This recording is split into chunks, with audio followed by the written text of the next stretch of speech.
Welcome to NOHKNET Learning English. This channel helps you improve your English listening skills effectively. Today, let's listen to a reading passage about asking for information about a tour. Listen carefully and try to understand the key details. Asking for information about a tour, many people enjoy traveling, and before booking a trip, they often need to ask for information about the tour. This helps them understand the details, schedule, and costs before making a decision.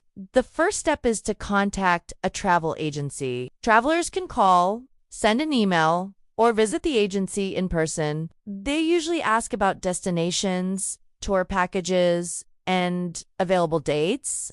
Some travelers also want to know about accommodation, transportation, and meals included in the tour. Another important detail is the price. Travel agencies provide information on different packages, including budget-friendly and luxury options.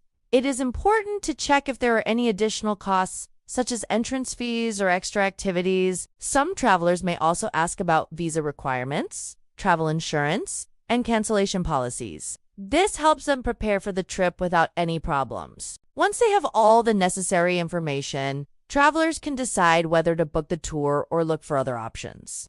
Asking for information before booking helps ensure a smooth and enjoyable travel experience. How much did you understand from this passage? Let us know in the comments. If you enjoyed this video, don't forget to like, share, and subscribe to NOHKNET Learning English for more useful English lessons. See you in the next video!